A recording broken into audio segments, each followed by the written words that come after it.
भाद्रपद कृष्ण अष्टमी को श्री कृष्ण जन्माष्टमी कहते हैं, क्योंकि यह दिन भगवान श्री कृष्ण का जन्म दिवस माना जाता है। इसी तिथि की घनघोर अंधेरी आधी रात को रोहिणी नक्षत्र में मथुरा के कारागार में वसुदेव की पत्नी देवकी के गर्भ से भगवान श्री कृष्ण ने जन्म लिया था। यह तिथि उसी शुभ घड़ी की याद दिलाती है और सारे देश में बड़ी धूमधाम से मनाई जाती है। जन्माष्टमी के दिन भगवान श्री कृष्ण की जन्म संबंधी कथा भी सुनते और सुनाते भी है। द्वापर युग में भोजवंशी राजा उग्रसेन मथुरा में राज्य करता था। उसके आत्यायी पुत्र कंस ने उसे गद्दी से उतार दिया और स्वयं मथुरा का राजा बन बैठा। कंस की एक बहन देवकी थी, जिसका विवाह वसुदेव नामक यदुवंशी सरदार से हुआ था। एक समय कंस अपनी बहन देवकी को उसकी ससुराल पहुंचाने जा रहा था।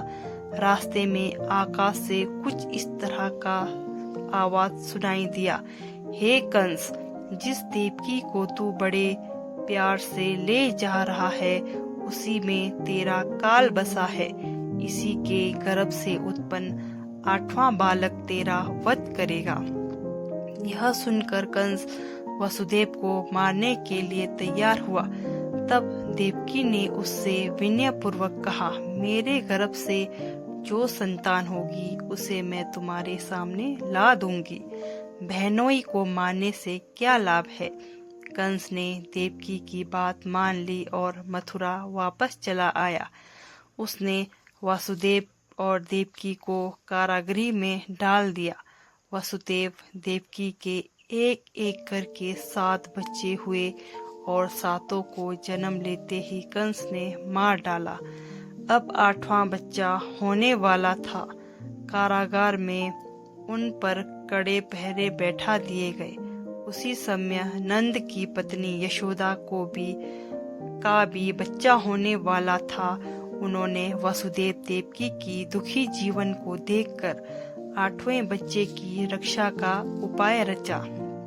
जिस समय वसुदेव देवकी को पुत्र पैदा हुआ, उसी समय संयोग से यशोदा के गर्भ से एक कन्या का जन्म हुआ, जो और कुछ नहीं सिर्फ माया थी। जिस कोठरी में देवकी वसुदेव कैद थे, उसमें अचानक प्रकाश आया और उनके सामने शंख चक्र गदा पद्म धारण किए चतुर्भुज भगवान प्रकट हुए। दोनों भगवान के चरणों में गिर पड़े। तब भगवान ने उनसे कहा, अब मैं पुनः नवजात शिशु का रूप धारण कर लेता हूँ। तुम मुझे इसी समय अपने मित्र नंद जी के घर वृंदावन में भेज आओ और उनके यहाँ जो कन्या जन्मी है उसे लाकर कंस के हवाले कर दो।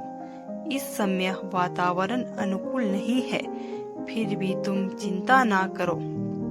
जागते हुए पहरेदार सो जाएंगे, कारागृह के फाटक अपने आप खुल जाएंगे और फंती अथाह यमुना तुमको पार जाने का मार्ग दे देगी। उसी समय वासुदेव नवजात शिशु रूप श्री कृष्ण को सूप में रखकर कारागृह से निकल पड़े और अथाह यमुना को पार कर नंद जी के घर पहुँचे। वहां उन्होंने नवजात शिशु को यशोदा के साथ सुला दिया और कन्या को लेकर मथुरा आ गए। कारागृह के फाटक पूर्ववत बंद हो गए। अब कंस को सूचना मिली कि वसुदेव देवकी को बच्चा पैदा हुआ है।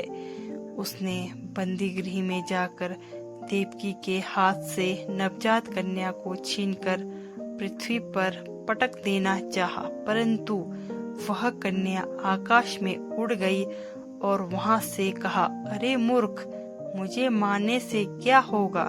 तुझे मारने वाला तो वृंदावन में जा पहुंचा है।